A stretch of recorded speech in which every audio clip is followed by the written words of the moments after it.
Reviews when I get up this morning, so I'm sure my co-host will have something to say about that. It's not exactly the middle of May weather, is it, John?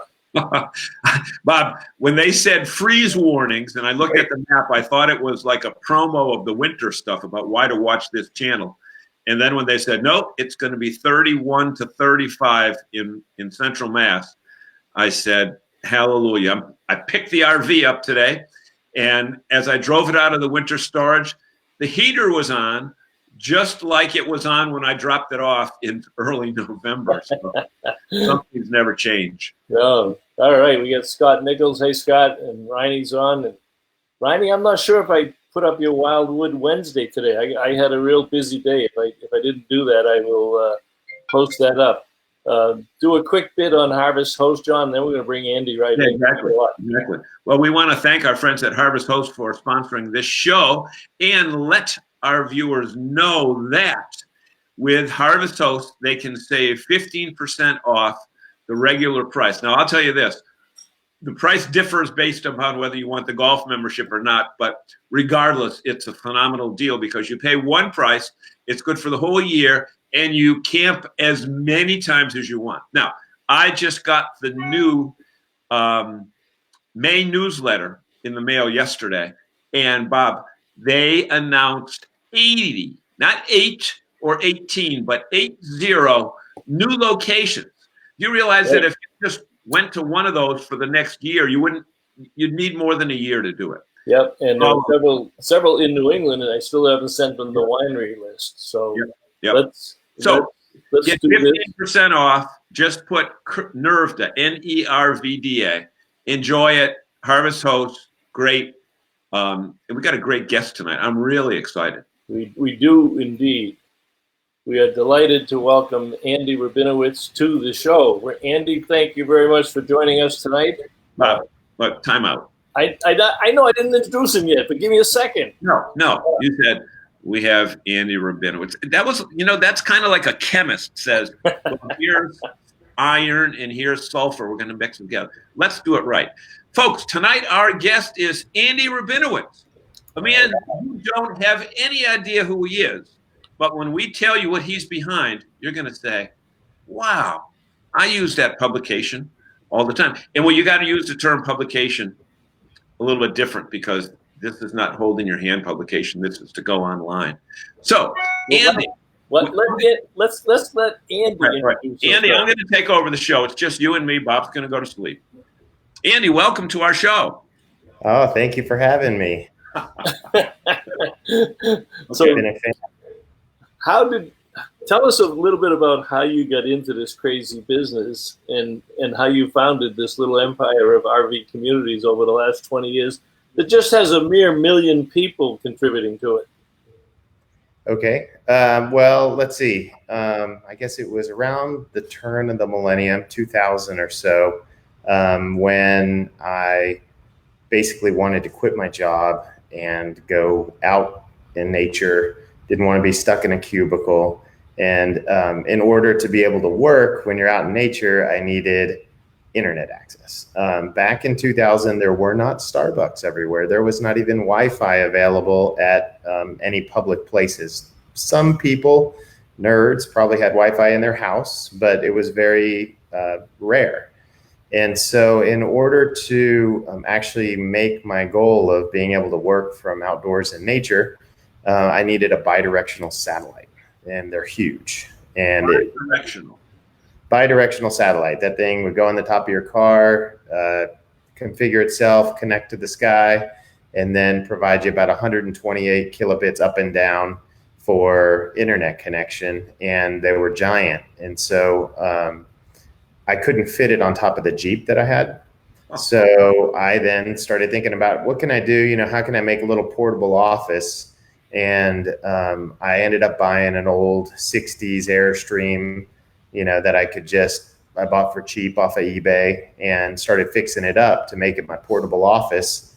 And then I had some questions, how specifically it had this crazy bumper on it. I wasn't sure why the bumper had been cut off, and it was scraping every time I would, come in and out the driveway. So I thought I need to cut this bumper off. And so I went onto a Yahoo group and I asked the people, hey, what did this bumper look like originally on a 60s Airstream? I want to get it, take it to a welder and have it cut off and have it put back kind of original.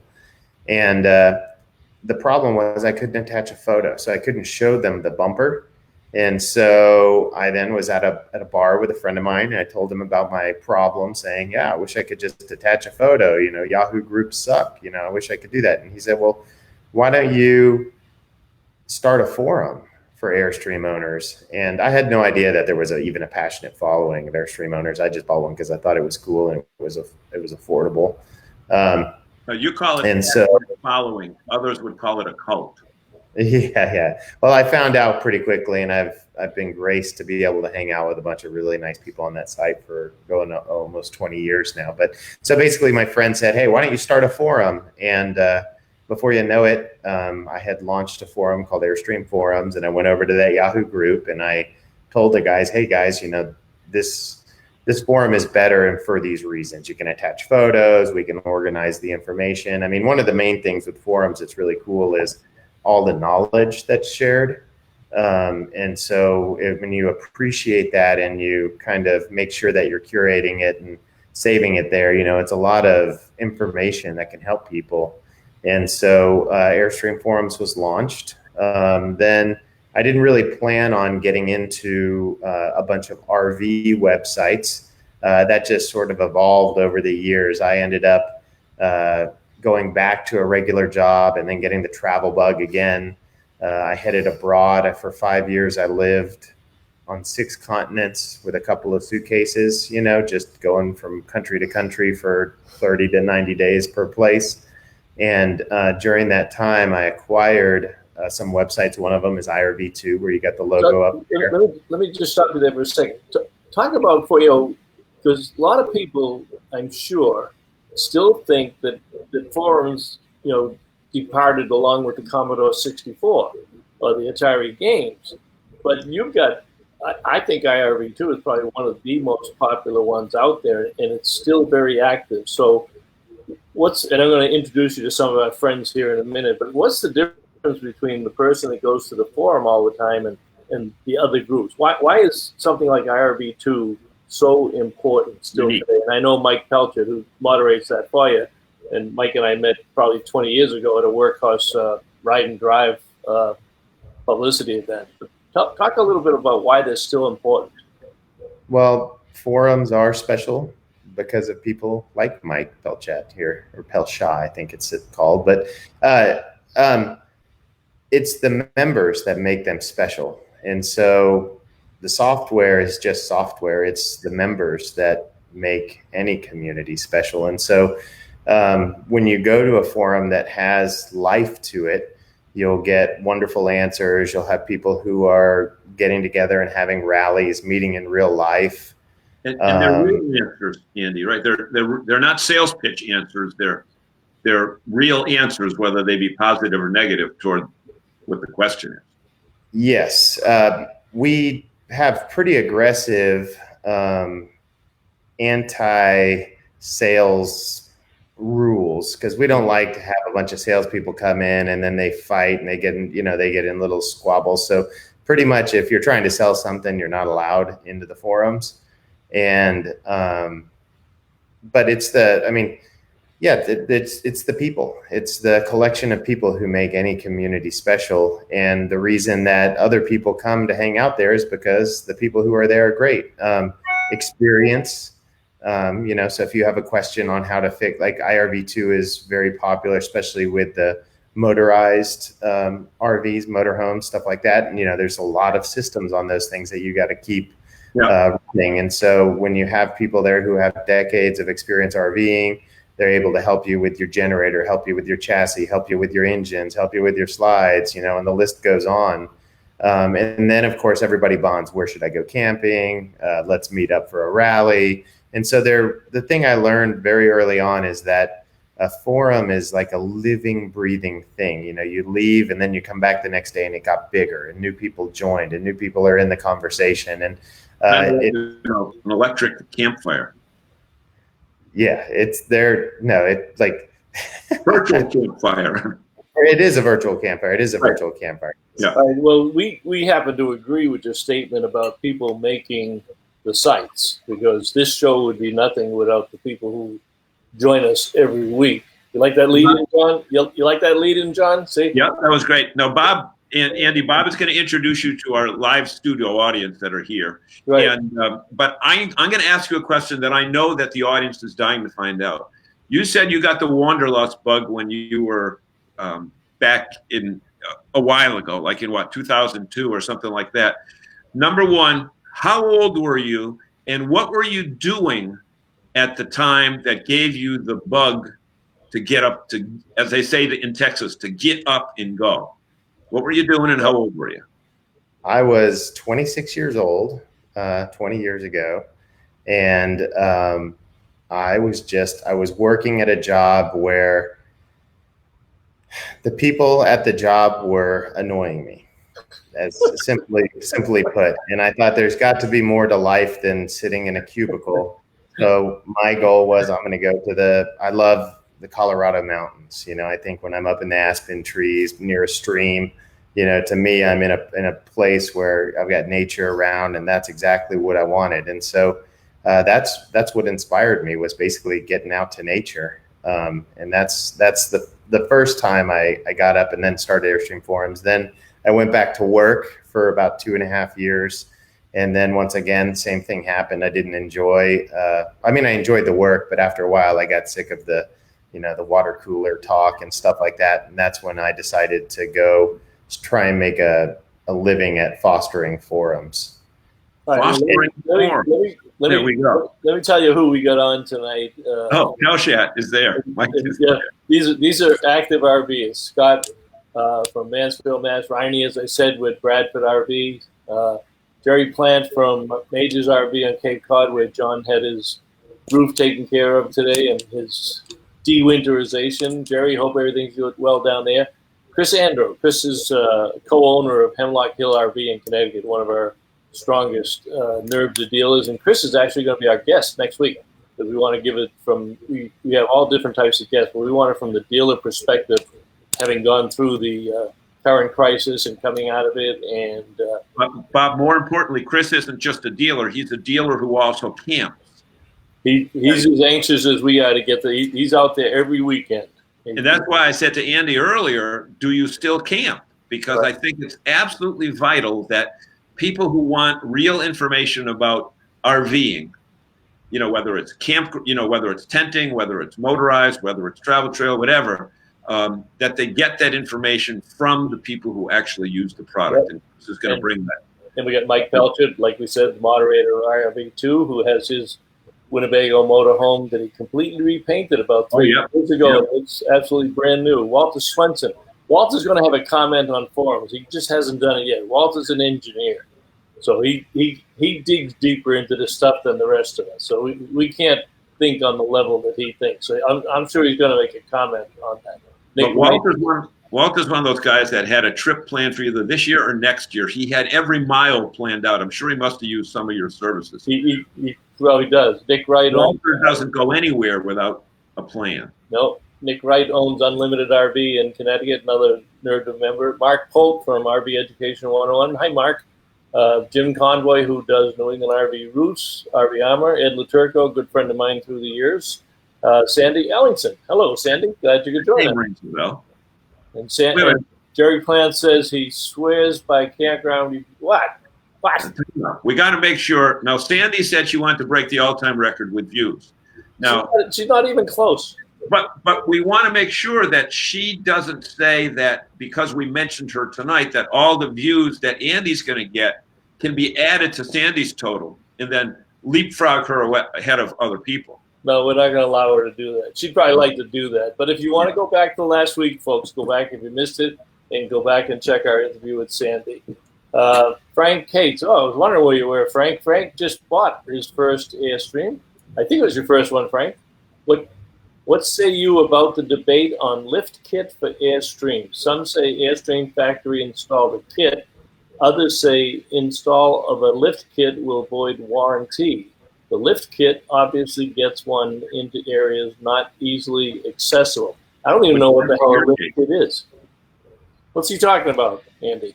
Andy? Oh, I think he's asking if you want to put a lift kit on your Airstream to get back, further into little boondocky places. If you do that, or if you get there, the factory. To be honest, I'm not sure. I've got a 59 Airstream that I did a frame off restoration on. And so I don't know anything about the warranties on the new one and how you avoid them. But if you go to Airstream Forums, you'll find that. So that's airforums.com. I'm sure you'll find it. I gotta apologize to Jim. I called that RV Armor. He's RV Flex Armor. Sometimes I screwed that up. Sorry, Jim. Right. And Sandy is trying to get credit for Andy's views. She says right now. She's so she can Andy, have all so views. you got all these communities, and I think, am I right in saying they're all under the RV Life umbrella? Is that your big umbrella? Yeah. How is it all?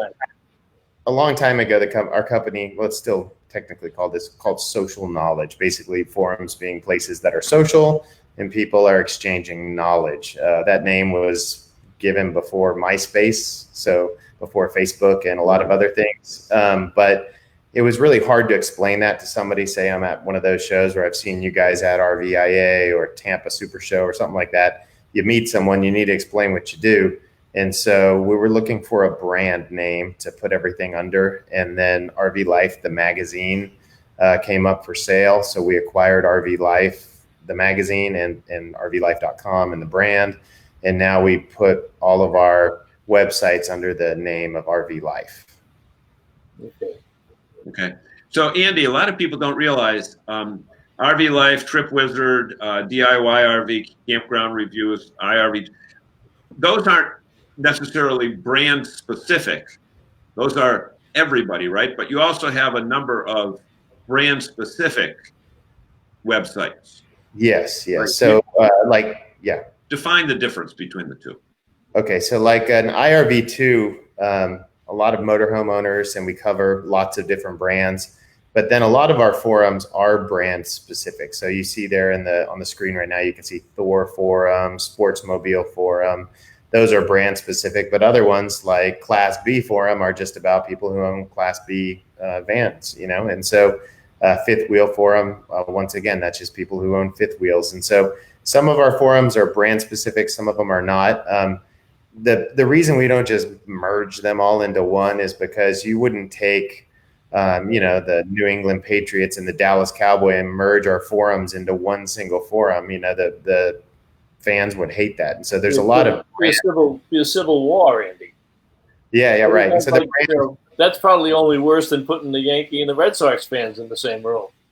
Yeah, that could be. Yeah, exactly. And so the thing is, there's a lot of brand affinity, So if the Airstream owners are very passionate and they'd like to have the Airstream Owners Forum, same with the Winnebago or Forest River. And so that's why we have individual brand forums, is because the people who, own those individual brands. Now, I mean, we all know that most of the parts that are in the RVs are shared across brands. So Sure. In theory, a Winnebago person could help a Forest River person, and a Thor person could, So Norcold or a Dometic product, it's the same product. It just is in a different unit. Chris has a question here. Let me give it right up to Andy. Can you read that okay, Andy? Yes. Do you have a dealers as member in your forums? If so, how can they be helpful? So we're happy to have dealers in our forums, but we try to keep the forums from places where people are selling a lot. So the dealers who have been most successful on our forums actually join the forums and just answer questions. People might be asking about trims that are available, when a certain model will be available, information back and forth from the manufacturer. And what happens is they build rapport, and then the members trust them. And then the members will go buy their RVs from the dealers. A long time ago, there was a dealer in Arkansas, in a little town in Arkansas. And one of the guys there would hang out on our Airstream site, and he made friends with everybody. And people were driving all the way from California to Arkansas. They would buy their Airstream from him. They'd have some beers. They'd hang out there for a day or two, get settled in their new trailer, and then they'd drive home. And he I think they became a very high volume dealership from this little bitty town, Arkansas. And it was through the friendships he made, but he was never selling on the forum. He was always there answering questions, so when people Well, there's a need big difference. It- Providing information versus sales pitches. Right. The Andro family does a great job of that. They don't take that selling approach. There's another feller out in Ohio. I won't mention his name. He's a salesman. Has that same approach that you talked about. And in the dealership that he works in, he's like number one 8 out of 12 months. But he posted a thing last week. One of the things that he does, get this, I don't know a lot of dealers that do this, but he will just drop into a campground. Say somebody bought a unit, and 6 or 8 months later they're mentioning they're at a campground or whatever. He'll take time off and go to the campground and make sure everything is all right with the customers. Like you say, sit down and have a beer. And can you imagine the stories that come up after that and say, geez, my salesman came by to have a beer to make sure everything was okay. That's great. Yeah. So, Andy, one of the crazy parts about this particular show is Bob and I only have to prepare and say, our guest tonight is Andrew Rabinowitz, and then we kind of like the audience kind of takes over. But, there was a point here that somebody said, oh, Jerry, swear by Campground Reviews, and Walter offered a suggestion to have you merge with RV Trip Wizard to integrate with Harvest Host to show Harvest Host locations on the map. No. Jerry did both of those. I'm sorry, not Walter. We're not telling you what to do, but the cool part about our audience is that they kind of own the show. Well, right. Jerry, they can say what they want. Yeah. So let me give Jerry some answers on this stuff. So thank you very much for being a Campground Reviews user. It is a really great site. And RV Trip Wizard, obviously powered by all that data. We would love to have Harvest Host locations inside of inside of RV Trip Wizard. I've spoken to the owner of Harvest Host, and the issue is basically that they protect their database. That's how they sell the memberships. And so they don't want to open up the database so it can be integrated in other places. And I understand why he does that. He basically has the data in their app and on their website, and that's in order to protect that data, because that's what he's selling, putting that in other places. I was suggesting, hey, what if somebody comes to RV Trip Wizard and has to sort of approve so they can link the accounts, and then they would show up there. But that wasn't really something that he was into. But yeah, I agree. It would be cool to have the Harvest Host locations in Trip Wizard. And Sandy has a question. Bob, you want to read Sandy's question? Sandy says, is there anything new going on with RV Trip Wizard you can share?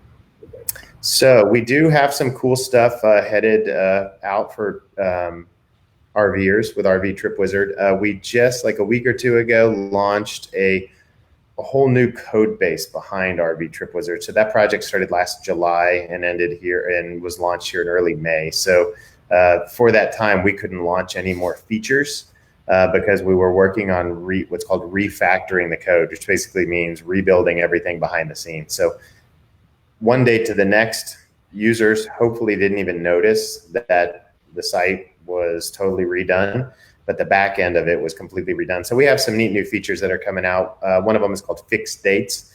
A lot of people, right now, the way the system works is you have to say, I'm going somewhere and I'm staying 2 nights, and I'm going next place, I'm staying 3 nights. But in reality, you might be going to a certain city for a wedding and you're going to stay 4 nights, and you kind of want to lock that date in. And then you have a reservation at another campground, and that's for 2 nights, and that leaves you with 4 days in the middle. You got to figure out what you're doing.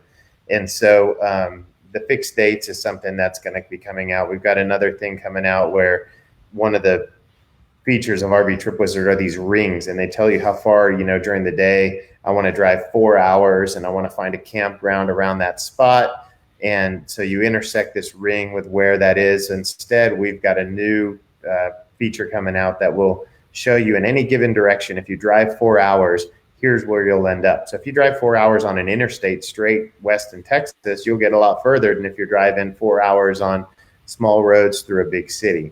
And so we'll actually be able to tell you, no matter which direction you go, no matter which road you're on, here's what's 4 hours away. And then we've got a ton of new features. There's some issues. One thing RV Trip Wizard does is allows you to figure out where there's big rig friendly gas stations. So as you're out there on the road, planning your trip, where you're going to need to pull in, especially if you have discounts at Love's or TA's or whichever, gas station you might have a card for. And so we're working on redoing the way the whole fueling logic works on there.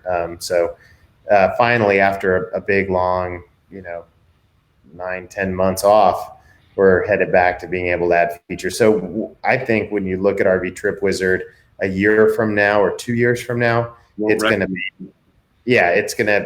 we're starting to take steps. And so, a couple steps here, a couple steps there, but when you look back, we'll have made a lot of progress. So it's going to be fun. I go to it frequently, but I'm in a park model, so I don't travel unless I'm doing a product review for one of the companies or something. So refresh my memory. Are dealers listed? And if not, can we get dealers listed? Right now, we don't. Right now, we work with some dealers where we actually take inventory from their lots and we display that inventory on the forum. So if you sell Winnebagos, we can take the inventory from your lot and we can put it on the Winnebago forum. If you sell Keystone products, we can take them and put it on the Keystone. If you sell Airstreams, we can take it and put it on the Airstream site. And so we work with dealers in limited capacity through our what we call dealer ads, but we don't have a place within our network that dealers are specifically listed.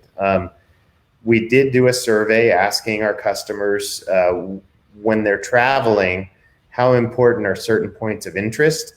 And surprisingly, dealers and service centers were very low on that list. And I think the reason there is they can just go to Google Maps, and you can find a business near you. And there's a point where we can't curate everything, and so when possible. But I do think that one of the things when we bought Campground Reviews, which used to be called RV Park Reviews, one thing we did was we made it so campground owners could claim their parks. And once they claim their parks, they could upload their official photos, set their hours, reply to reviews. And because we knew it was important, it wasn't cool to let somebody leave a review of a campground, but then the campground could never put their perspective out there, And same thing goes with dealerships. We probably should figure out a way to make so dealers can be part of the whole RV Life network. But our end goal here is actually not all these disjointed tools, but is actually to create a cohesive network where you can see forum posts coming in from different areas, see reviews coming in. We have speed tests that people can run. I mean, one of the things that people really enjoy, or the data point that a lot of people want to get, is what's the internet like when I'm at one of these campgrounds? And our app allows you to run a speed test. So you're at a campground, you press a button, quickly it runs a speed test, and then from there, we can share that data with our user base so they can know, hey, when I go to that campground and I've got AT&T works pretty fast. And so I don't see why we shouldn't go get, a big list of dealers, bring them in and have it be so people can. Why don't we do this? I'd be glad to work with you on our NERVDA dealers and you develop and we'll do the prototype with NERVDA. If it works, then you take it nationwide. But my dealers are always interested in stuff like that, and they're easy to work with. And I'm easy to work with. John's easy to work with. So we'll throw that out there, and we'll save that for another conversation. Rick Kessler joined us. He's only 24 minutes late today. I was going to say he's only 24 minutes late. Yep. He says, would love to have that for my customers. Huge value. Now, I'm not sure. That's a little further down the stream. So, Chris, I'm not sure which feature. So I think I know. Let me tell Chris what we got going on. We have started working with dealerships. We are giving people who buy RVs our tools so they can find campgrounds, they can plan trips, and then we haven't even talked about our app yet. But our app basically is like the Waze of RVing. It's RV safe turn-by-turn directions based on the height, the weight, and the length of your rig. So if somebody buys a fifth wheel and they're at 13.5, they need to be cautious of low clearances. They can just install our app and then drive home, and they don't have to buy a Garmin or anything like that. And so Chris, if you'd like to give your customers our suite of tools, so when they leave, just contact me and we can figure something out. A lot of dealers are asking for this. They're kind of wanting to compete with Camping World has the Good Sam Club and the Good Sam Trip Planner and the Good Sam community and the Good Sam stuff. And what we can provide other dealers is better tools, because basically all of our tools, all of our forums, all of our directories are better than Good Sam. So you can, I'd love to get your contact info, and I can. I'll introduce you guys virtually. Make sure that. So, Bob, we have a situation going on that we need to be aware of. We got Kessler and Sandy having side conversations on our show.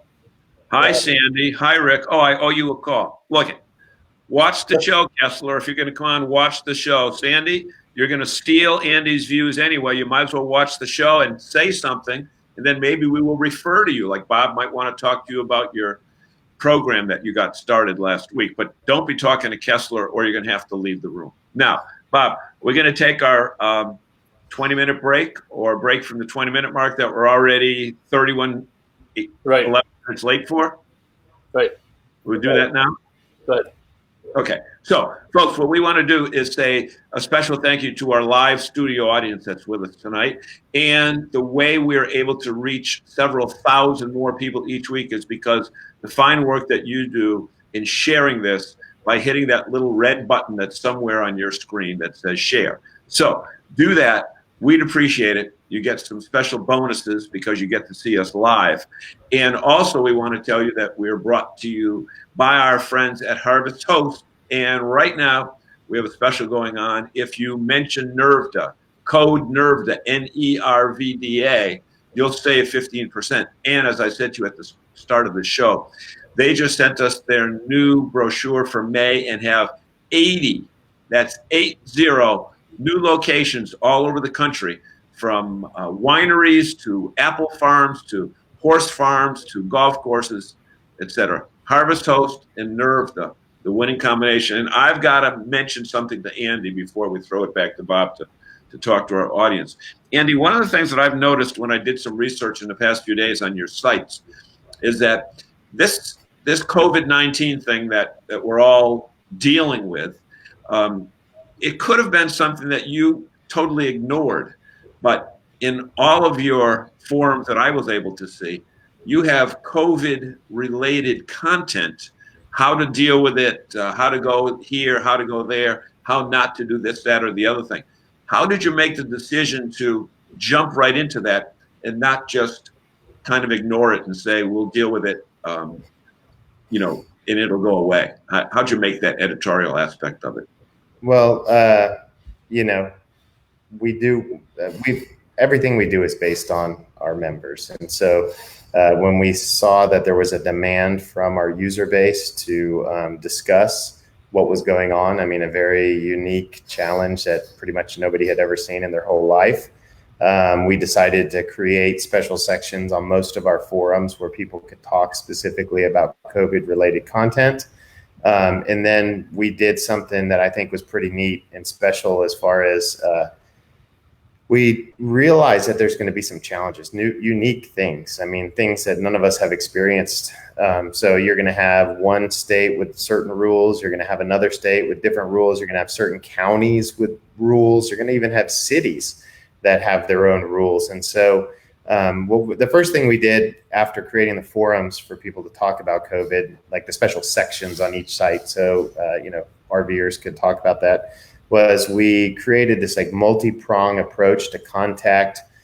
I think we contacted 17,000 campgrounds. It takes a lot of work to contact 17,000 campgrounds to find out, hey, are you open and accepting new customers, or are you temporarily closed? And the caveat there is that a lot of campgrounds were open, but they weren't accepting new customers. It was shelter in place. We got our people here, they're staying here. We're not accepting new people.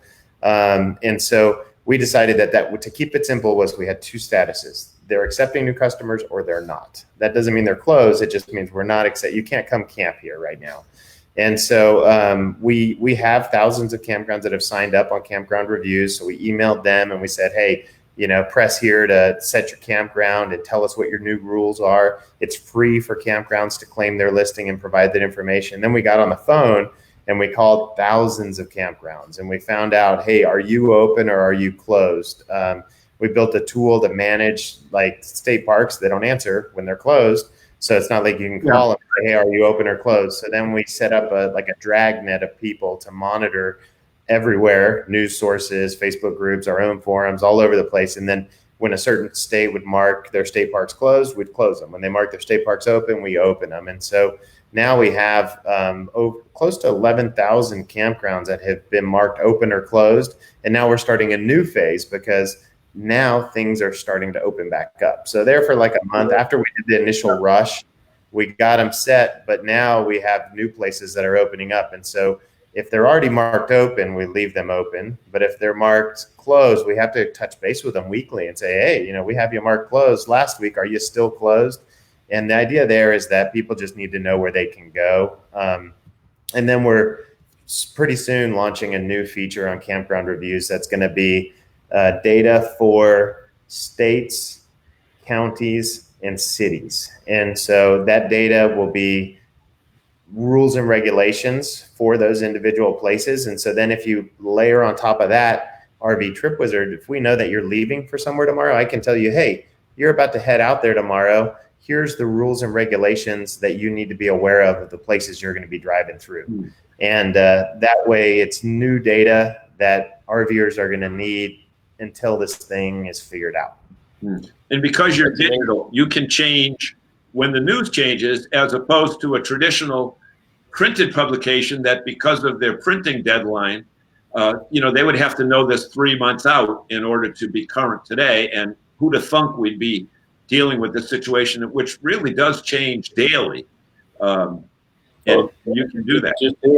Just here in New England, we don't know what, Mass and Maine, it drives us crazy trying to figure out, which, by the way, I think we're different in terms of these national dealer associations. Number one, we have multiple states. So we're the only one with 6 states in our region.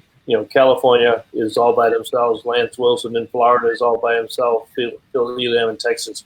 So, and we meet regularly with our state campground owner association. So we have a good relationship with them. So if there's some way that we can help you there or get more of those campgrounds involved, we'll certainly help out there.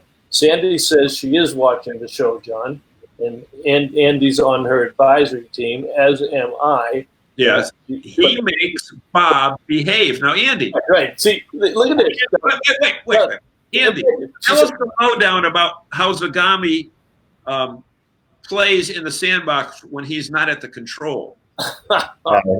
He's a gentleman always. There's no other way around it.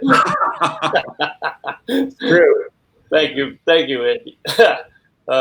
Sandy says, Andy, will your app have grades included like truck apps do? Oh, you mean the road grades of the highway? I never want to be on an 11% grade again. Well, I guess the question for that, Sandy, is why were you on an 11% grade to begin with? Those interstate highways out west. They do. Right. Yeah. So it's scary when you're driving down an 8% grade and you see runaway ramps 1 mile, runaway ramps 3 miles, runaway ramps 5 miles. So how do you handle grades, Andy? We do. We already handle it. So RV Trip Wizard in there has a grade functionality. You plan your route, and then you can actually go on there and see the grades for the whole route. And so you can identify if there's any places that are on a steep grade. You can also avoid them. So our app, RV Trip Wizard, all use RV Safe routing based on the height, weight, and length of your rig. And so it's not going to try and get you to do a U-turn like Google Maps would. Google Maps is okay if you're pulling a teardrop. You can pull into any gas station, you're just fine. But if you're pulling a big fifth wheel or driving a diesel pusher or something like that, you've got different concerns. And so if you do the same routing from point A to point B and you tell it that you're in a B van, you're going to you potentially get a different route than you would if you tell it you're pulling a 13 plus foot fifth wheel, and the length is long. It also it won't send you over railroad. Yeah. Or bridges. There's bridges in certain places where, the axle weight's important. And so you're not supposed to cross if you've got a really heavy rig. It won't route you that direction as well. So, it's built in there and it should avoid those situations. Yeah. So we had Ryan Horsey. Ryan, thank you for joining us tonight. I'm not sure if you've been on before, but welcome to the show. Ryan's with Parkview RV, and I want to say Delaware. I always forget whether it's Delaware or Maryland, but I'm pretty sure it's Delaware. But Ryan, you can correct me on that if you do. Sandy says Google routed us to Jackson Hole by that route. Rose in Rhode Island is back. Thanks for coming back, Rose. We appreciate it. She says the Rhode Island governor was on TV today talking about the 6-state region for campgrounds, going to give us more information next week. And that's the position we're in Massachusetts. Governor Baker coming out with his reopening plan on Monday, and can't wait to see what happens there. Jerry Plant says the code base for flatroot.net is available. Yeah, that was a website that had to close down when Google changed their pricing model. They 1 year their prices went up 1,000% or something crazy, and so a lot of sites just closed shop, and Flattest Route was one of them. And they do have some neat code base. We do have tools in our system that can allow people to set grades and avoid. Same with dirt roads.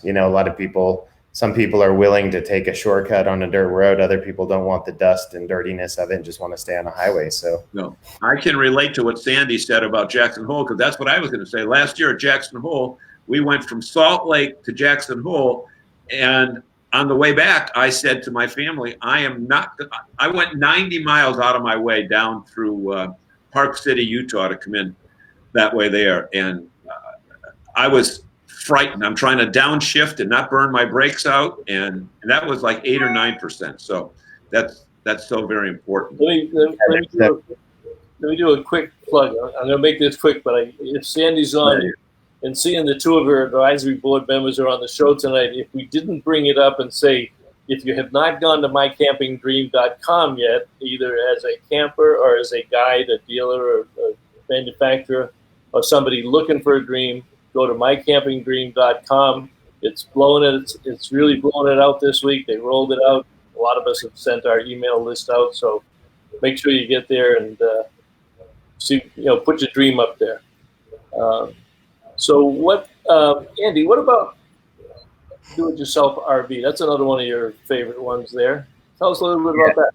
Okay, so we have 3 different content sites, articles. Do-it-yourself RV is one of those. It is very much written with sort of DIY hacks that you can do to, improve your RV, little storage tricks to get a little more space in your kitchen, or ways to find inexpensive items off of Amazon that you can, add to your RV to help you organize things. We also have some destination guides, stuff like that. So basically it's one of the 3 content sites we have. I think we publish right now about 20 to 30 articles a month across those 3 websites. And they see, an audience of, probably 600,000 or 700,000 readers every month. The thing I find interesting about that site, I get that one also, is people tend to share whatever's on there. I mean, it's almost like everybody that reads it shares it to 5 or 10 other people. So do you see that spike also, the ratio between what you're posting to X number of members, but then you look at the number of people that are viewing it or how it's out there? Yeah. So each of our publications has a little bit different voice. We don't want to just have 3 different publications and they're all the same. RV Life was a magazine. We bought it. Came with 20 years worth of content. So we're going through and updating the evergreen content, getting rid of the stuff that's irrelevant now. Do-it-yourself RV, I would say it's written in a way that's called clickbait-ish. It's not exactly clickbait, but they're called listicles. These 5 hacks for your RV kitchen, or 7 amazing places to visit in Arizona. And so the titles are specifically designed to resonate well in social media. RV Life is a little bit more toned down. The voice there is more, deeper content written by RVers, more full-time kind of articles. And then we bought one recently called Camper Report, which we're going to make more about, specifications. So here's a new coach that came out. We're going to talk about what makes this new coach interesting and unique. What are the new features on there? A little bit of news, related to RVs. So it's going to have its own kind of voice as well. Okay, I see that. I see what you mean by that. Andy, when you started, going back to the top of the show, you said when you started this, and you want to hit the road, you couldn't find out a lot of information that you were looking for. Where was it then that you brought it to? Where did you have to go to find out stuff about an Airstream or about a destination? Or didn't it exist? Well, they were the forums at that point. I think IRV2 was in existence, but most of them were not. There was Yahoo groups, and before that, like bulletin board systems, which worked where you'd had to have a bulletin board reader software. But then what we did was really just listen to what people on the forums are talking about. That's all we've done over the last 20 years. And when RVers, we set up, oh, look at that, they're talking about where to go camping. So we added a camping review system onto the forum. The problem was the audience was too small. So we had reviews on 400 campgrounds. Well, that's nice. The problem is there's 20,000 campgrounds. So we didn't cover enough of it. A lot of people then would post on the forum saying, hey, I use RV park reviews.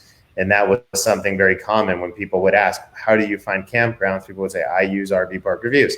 Well, we noticed that. I then went to talk to the owner of RV park reviews and said, hey, how can we bring that into our network? We'd like to take your resource and bring it over. It was just last year that we renamed it Campground Reviews. And the reason we renamed it Campground Reviews is because we want to be more inclusive to alternative RVing destinations, like basically dispersed boondocking places. It's kind of define what you mean by that. Huh? Define what you mean by dispersed boondocking, like BLM land. Yeah, BLM land. Nice places to go camp that don't have infrastructure. So the criteria to be on RV park reviews in the past was that you had to have infrastructure. I mean, they wanted RV parks, and then but there's a lot of people who want to go camping with, they don't need any connections at all. It's just totally off grid, BLM land or wherever. And so it's kind of hard to show those places on RV park reviews because it's really not an RV park. And so we felt it was more inclusive to switch names. And that's why we switched over to Campground Reviews. And same site. And that's such a fast growing segment also, that and van life. And I noticed you've got the Class B forum. I haven't been on that one, but as you look at the trends and we see what's going on with people doing their own conversion vans, but also the number of manufacturers building on the Mercedes chassis and the Ram chassis and the Ford chassis, have you looked at adding something else, or is your plate full?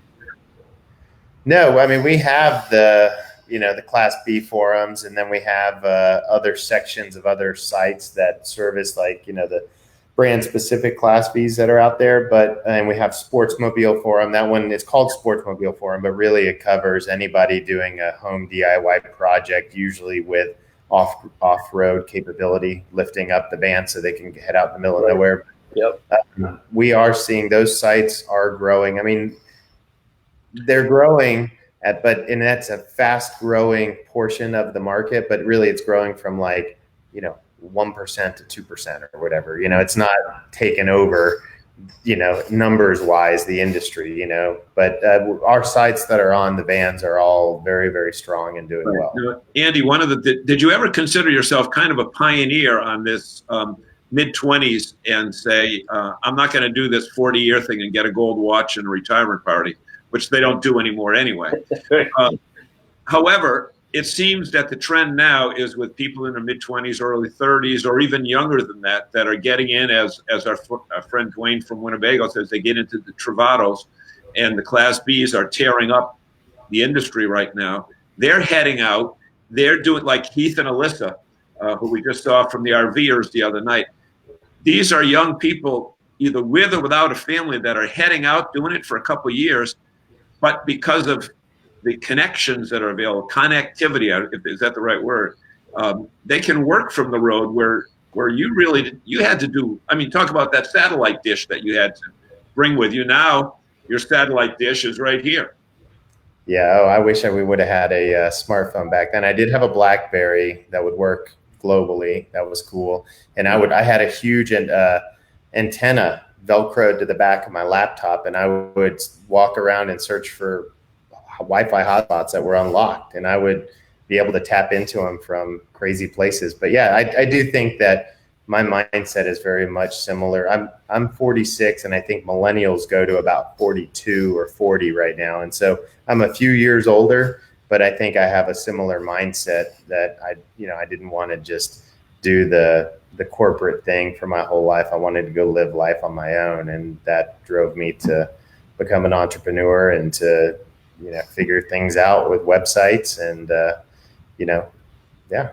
And it's a lot easier now to do what you did. Mr. Kessler is apologizing again for being late. He says he's late dinner. Eating a late dinner. He apologizes about 3 out of the 4 weeks in a month, Andy. But he says, has Andy already shared his survey results on the coming camping season? See, I should tell you, Kessler, that he did and you missed it, and next time come in on time. But he hasn't talked about it yet, but we'll let him do it. No, so I'm actually have not sent out our survey. I've got it built, and I need to go ahead and send that out. I can tell from the data that we have, looking at our own Google Analytics traffic data, and then I can look at that based on the different types of sites. So when you look at it on Campground Reviews, where people are specifically in market looking for campgrounds, we fell off a cliff on March 15th, and by March 18th, that's when a lot of the stay-at-home directives were starting to lift in Florida, Texas, stuff like that. We saw things ramp back up to normal. So as of today, we are actually, I think, 7% year over year higher than we were last year for the same time period. That's amazing. So I do think that that's amazing. Given Campgrounds what we've gone through the last 6 weeks.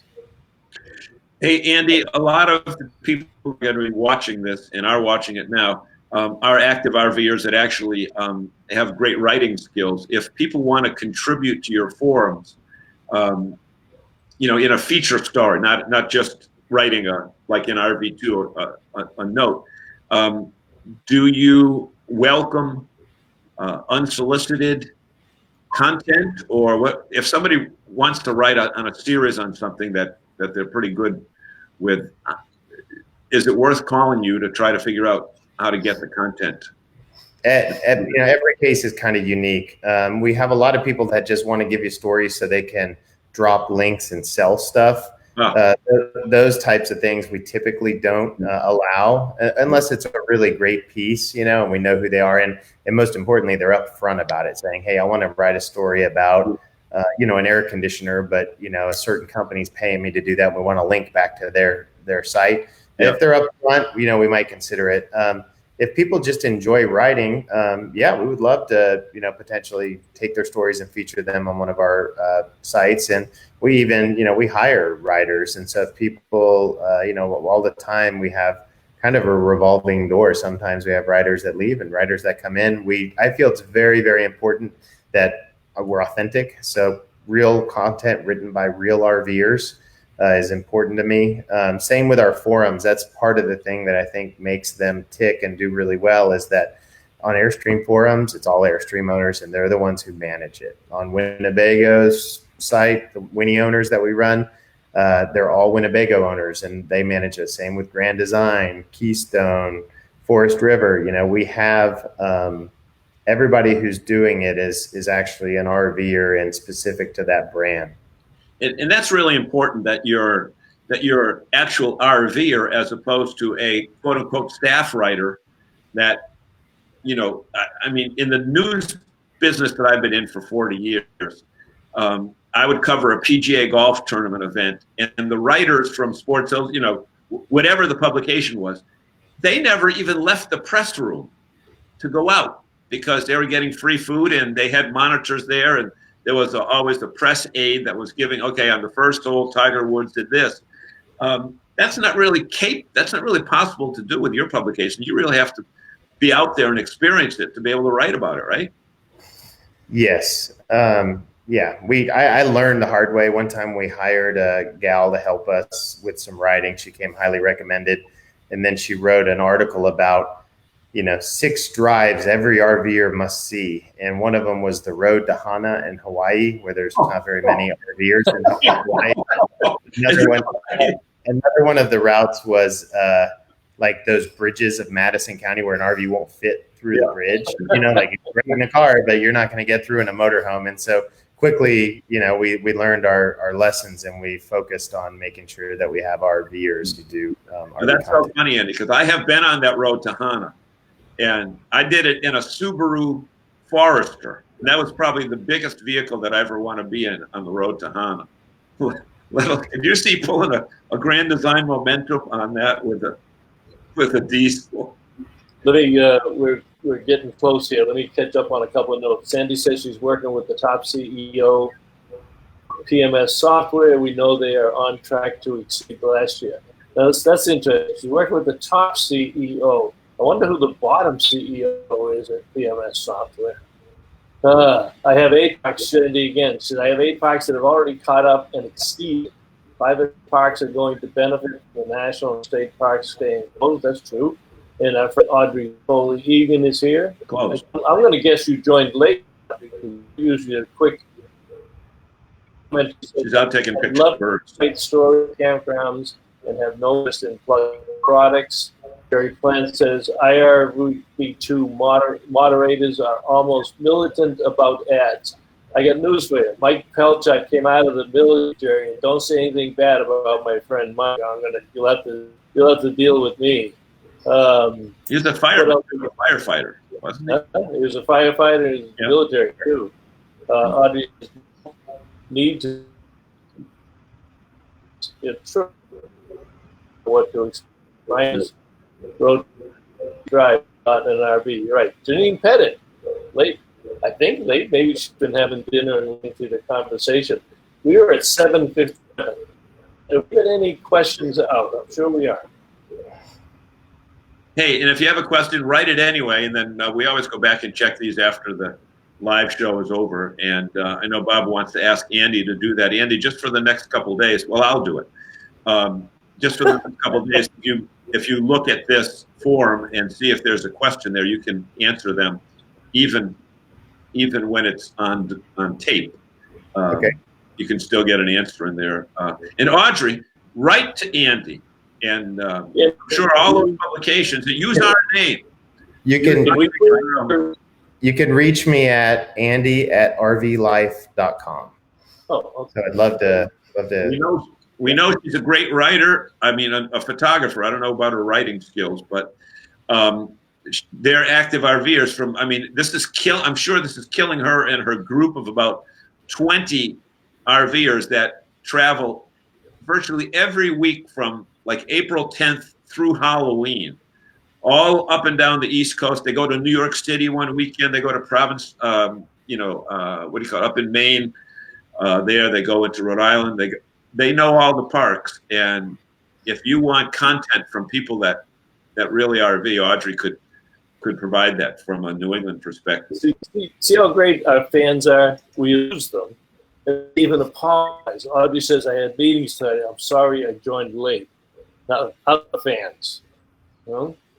Randy, what have we left out? What would in the here? What would you like to add to the conversation or let people know about companies and companies that we may not have? I hope everybody stays safe, enjoys the summer, check in with our sites. Probably odds are you're on the newsletter for one of them, and we'll just include the information that we have on there. Expect over the next few years to see all 35 of these different websites start to get a little bit better connected, and to really see, that we have some neat plans ahead, and the software is going to really, I think in a couple of years when people see what we've been working on, what you see today is going to be, such old news that it's going to be some really cool stuff. I mean, we're doing things where we have hundreds of thousands of trips that RVers have planned, and we're feeding that into artificial intelligence. And you say, hey, I want to go from here to there, and I've got this type of rig. We can then cross compare your rig with the feedback of people with other similar rigs, and then design a whole trip for you automatically. and then feed that directly into the dash of your coach and have it tell you to go turn by turn and collect information along the way. So it's going to be cool to watch it all come together. But it is. The things that they're doing with software are amazing. Well, all right, we're at 8:01, and we like to kind of close it out at 8 so that they can have dinner. See, some folks, Kessler, actually wait until after the show to have dinner, but that's all right. Andy, I want to thank you very much for joining us tonight. Thank you all. It's a pleasure. Closing comments, John? No, I'm fascinated. You know what? I'm like a guest as well as a co-host of this show, because watching what Andy's done with technology and embracing it and not running from this COVID thing and providing the information that's topical and life-saving, it's what we need more out of our media. Well, and I think the key to that, and Andy covered it a couple of times, and we firmly believe in it, he's close to his customers. He is a customer. He is a camper. And we have so many people in this industry who have never been, they sell these products and never been in them. They've never been in a campground. You go down to Connecticut, you're camping some night, Chris Andro and his gang of kids, and they're in the campsite next to you. And Andy lives it. So those of us who live it and do it and have the passion for it, I won't say it comes naturally, but we speak from the heart. And I think that's what you've embodied in all of your communities. But look, when you look at the list of people that are with us tonight, I mean, virtually every one of those people are campers. And it's so important that you've got a forum where you can talk to campers talking to campers. And what better information exchange is there than that? You got it. Andy, thank you again. I appreciate it, and we'll be sharing it. And if you have a chance, go back and look at the comments and feel free to give them an individual comment. We got your email address up there, and we look forward to having you on again sometime. All right. Sounds good. Y'all take care. Thank you. Have a great day. Thank you. Bye-bye.